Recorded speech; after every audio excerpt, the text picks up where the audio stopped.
Astaghfirullah. Alhamdulillah. Alhamdulillahi hamdan katsiran tayyiban mubarakan fihi kama yuhibbu rabbuna wa yarda. Asyhadu an la ilaha illallah wahdahu rabbi la syarika lah wa asyhadu anna Muhammadan abduhu wa rasuluhu alladzi la nabiyya ba'dah. Faqala Allah azza wa jalla fi muhkami tanzilihi ba'da a'udzu billahi minasy syaithanir rajim. Bismillahirrahmanirrahim. Ya ayyuhalladzina amanu taqullaha haqqa tuqatih wa la tamutunna illa wa antum muslimun. Ya ayyuhalladzina amanu taqullaha wa qulu qawlan sadida yuslih lakum a'malakum wa yaghfir lakum dhunubakum wa man yuti'illaha wa rasulahu faqad faza fawzan 'azima. Amma ba'du, usikum wa nafsi bitaqwallah faqad fazal muttaqun. Fa usalli wa usallimu ala sayyidina Muhammadin wa ala alihi wa sahbihi ajmain. Sidang jamaah Jumat yang dimuliakan Allah Subhanahu wa taala. Sebagaimana biasa khatib mengingatkan rukun Jumat sebelum menyampaikan khutbahnya, marilah kita senantiasa meningkatkan takwa kita kepada Allah Subhanahu wa taala dan terus memperbanyak salawat kepada Nabi sallallahu alaihi wasallam di hari Jumat. Ma'asyiral muslimin, sidang jamaah Jumat yang dimuliakan Allah Subhanahu wa taala. Kita berada di tahun baru Masehi, bertepatan dengan bulan Rajab, satu di antara 4 bulan hurum yang memiliki kemuliaan di sisi Allah Subhanahu wa taala. Lalu apa rahasia tahun baru Masehi terletak di bulan Rajab? Ma'asyiral muslimin, jamaah sidang Jumat yang dimuliakan Allah Subhanahu wa taala. Kita tahu bahwa bergesernya tahun adalah salah satu tanda dari tanda-tanda kuasa Allah Subhanahu wa taala. Karena Allah Subhanahu wa taala berfirman, wa ja'alna al-laila wan-nahara khilfatan liman arada an yadhakkara aw arada syukura. Dan sungguh kami jadikan adanya malam dan adanya siang silih berganti supaya dijadikan pelajaran bagi orang-orang yang mau bersyukur dan mau mengambil ibrah di dalamnya. Ma'asyiral muslimin, sidang jamaah Jumat yang dimuliakan Allah Subhanahu wa taala. Al-Imam Hasan Al-Basri, seorang alimin ulama'i tabi'in, bahkan pemimpinnya para tabi'in generasi kedua setelah para sahabat Nabi sallallahu alaihi wasallam. Beliau pernah mengatakan, ya ibna Adam, innaka antal ayyam fa idza dhahaba yaumun dhahaba ba'du. Wahai anak Adam, sesungguhnya engkau hanya hitungan hari-hari. Apabila satu hari lenyap dari tubuhmu, maka hilang sebagian umurmu. Kita berada di hari-hari tersebut dengan berlalunya hari berganti pekan, pekan pergi datang bulan, bulan pergi datanglah tahun, dan begitulah silih berganti. Manusia diciptakan ada batas usianya, sebagaimana Nabi sallallahu alaihi wasallam mengatakan, a'maru ummati baina sittina wa sab'in, bahwa usia umatku berkisar 60 sampai 70 tahun saja. Kalaupun ada yang lewat 70 tahun itu tidak banyak. Dengan berlalunya tahun, artinya telah berkurang usia kita. Ketika kita berkurang usia, akhirnya artinya dekat dengan ajal kita. Dan kalau sudah sampai ajalnya, Allah Subhanahu wa taala berfirman, "Fa idza jaa ajaluhu la yastakhiruna sa'atan wa la yastaqdimun." Apabila datang ajal manusia, tidak mungkin dikedepankan dan tidak mungkin dimundurkan pas waktunya.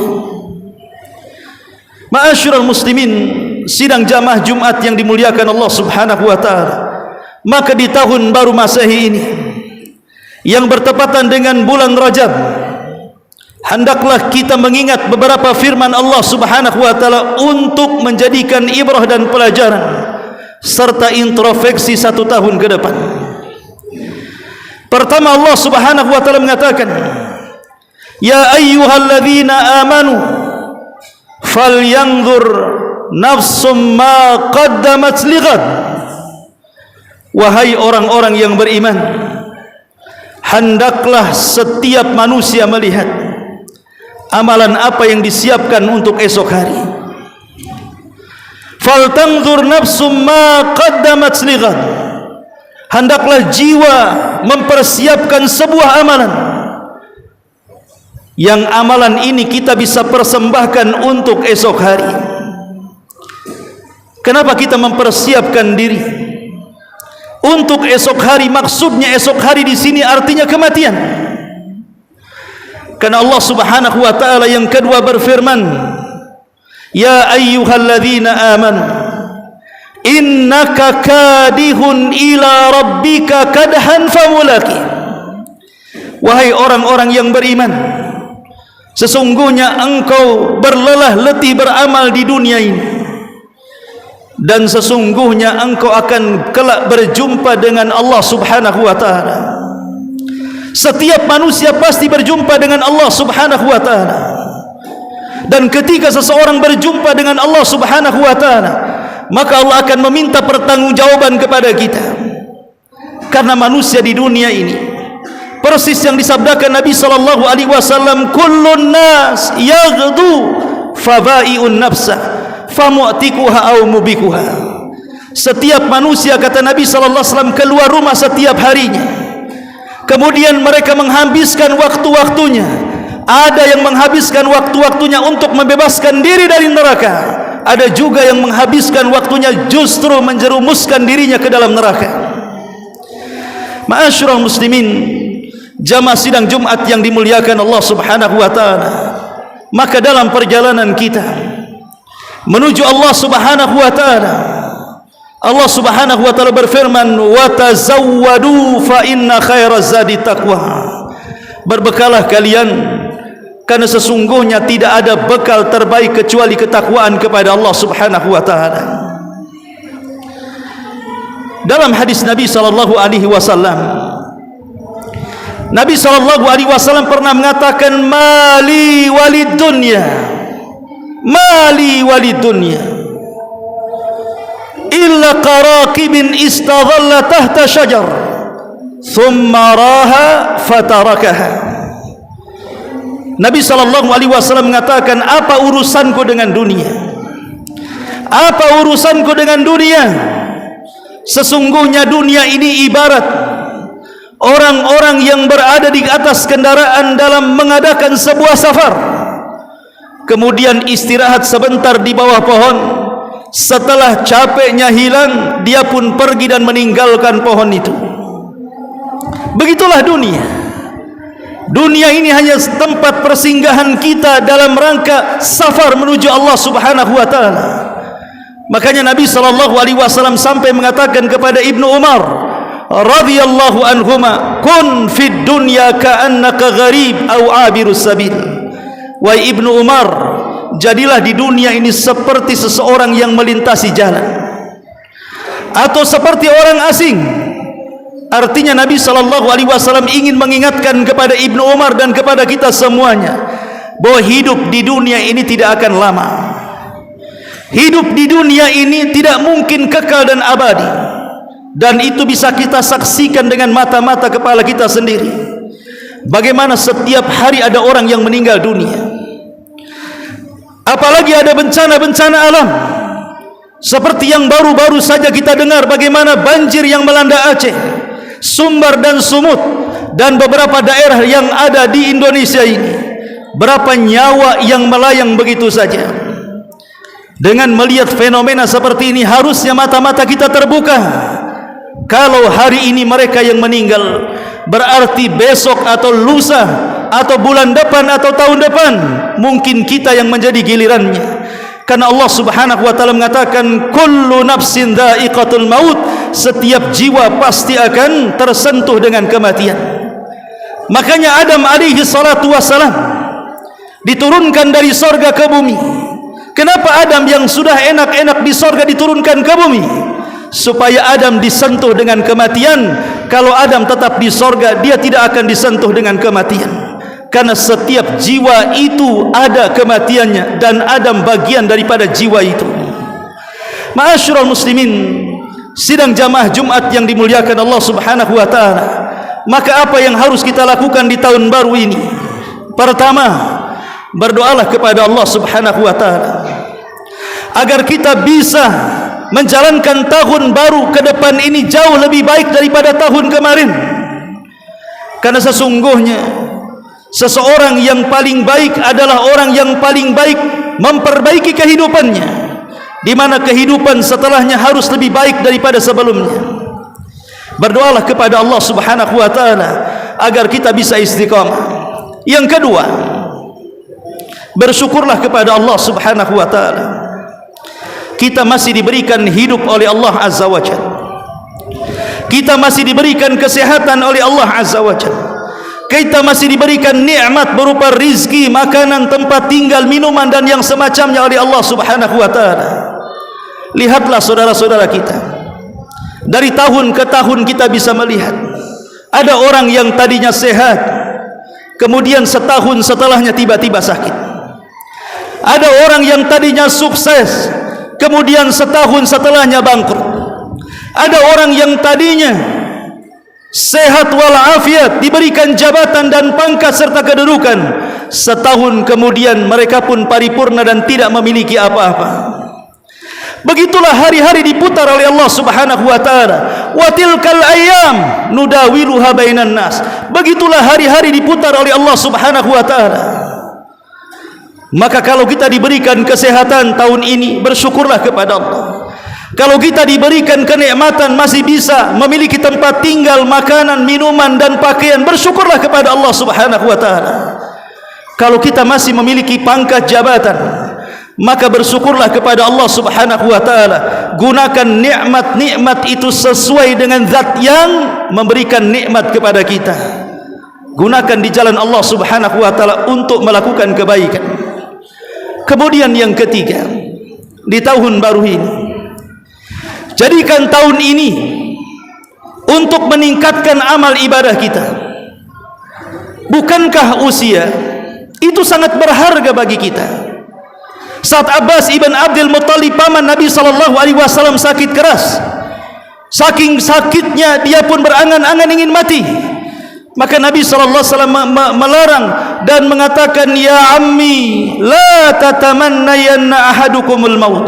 Wahai pamanku, janganlah engkau berangan-angan ingin mati.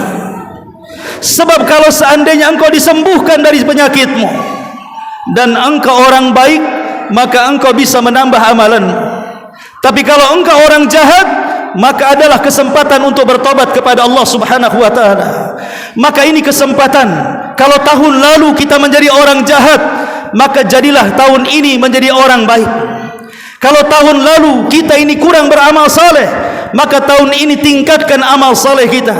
Karena antara jarak amal saleh dan kematian itu tidak ada yang tahu kecuali Allah Subhanahu wa taala.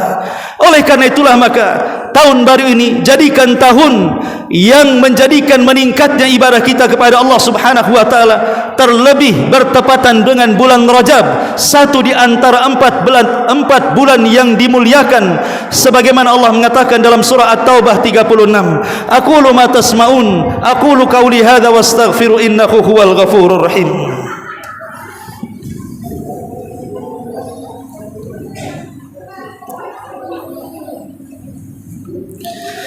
Bihamdillahi wassalatu wassalamu ala Rasulillah wa ala alihi wa sahbihi wa mawalah wa la hawla wa la quwata illa billahi wa ba'du.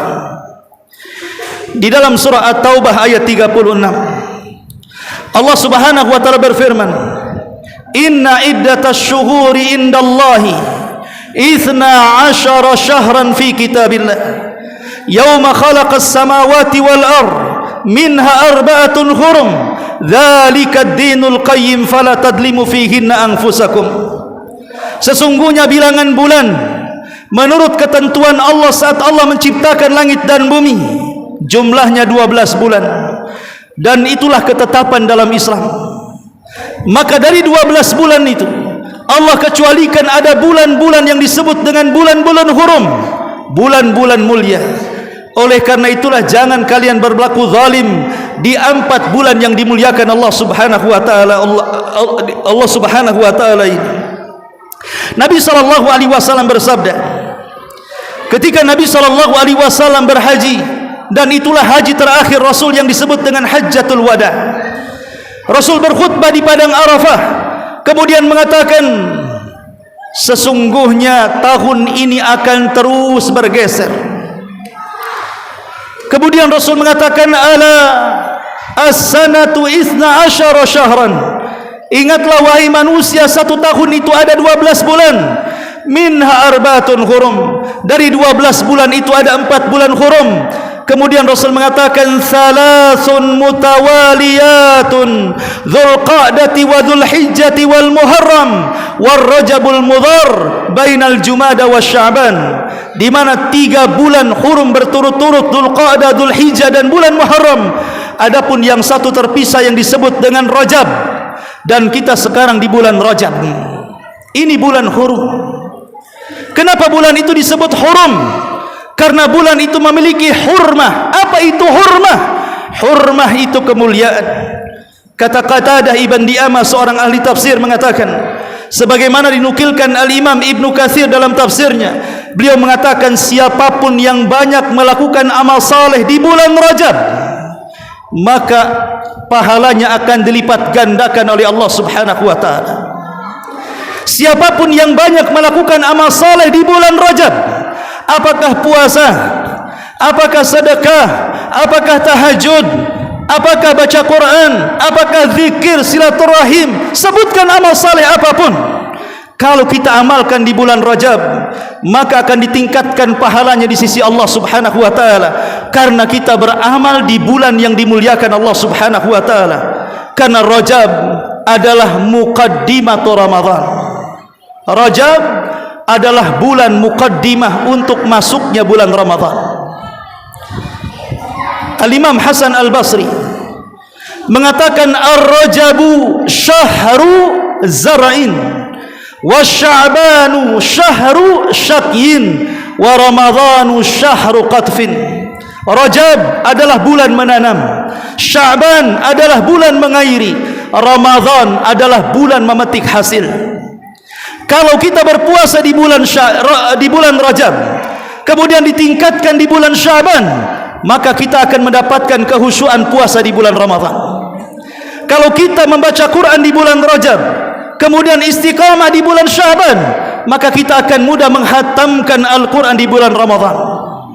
Kalau kita senantiasa tahajud di bulan Rajab, istiqamah di bulan Sya'ban, maka tarawih sepanjang apapun imam membaca Al-Quran, maka kita akan tetap mendapatkan kehusyuan dalam qiyamul lail.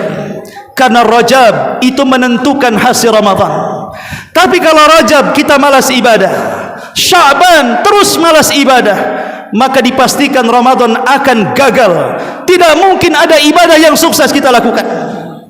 Maka jadikan bulan Rajab, karena ini juga tahun baru Masehi, tingkatkan ibadah kita kepada Allah Subhanahu wa taala. Innallaha wa malaikatahu yusalluna 'alan nabi يا أيها الذين آمنوا صلوا عليه وسلموا تسليما اللهم اغفر للمسلمين والمسلمات والمؤمنين والمؤمنات الأحياء منهم والأموات إنه قريب مجيب دعوى يا قاضي الحاجة اللهم يا رحمن يا رحيم يا ملك يا قدوس يا رحمن يا رحيم يا ملك يا قدوس اللهم وفقنا إلى صراطك المستقيم اللهم وفقنا إلى جنتك النعيم اللهم نسألك الهدى والتقى والآفاف والغنى اللهم نسألك الجنة ونباعدنا عن النار اللهم ربنا لا تزغ قلوبنا بعد إذ هديتنا وهب لنا من لدنك رحمة إنك أنت الوهاب ربنا هب لنا من أزواجنا وذريتنا قرة أعين واجعلنا للمتقين إماما ربنا آتنا في الدنيا حسنة وفي الآخرة حسنة وقنا عذاب النار وصلى الله على سيدنا محمد وعلى آله وصحبه أجمعين عباد الله إن الله يأمر بالعدل والإحسان وإيتاء ذي القربى وينهى عن الفحشاء والمنكر والبغي يعظكم لعلكم تذكرون قوموا للصلاة الجمعة رحمكم الله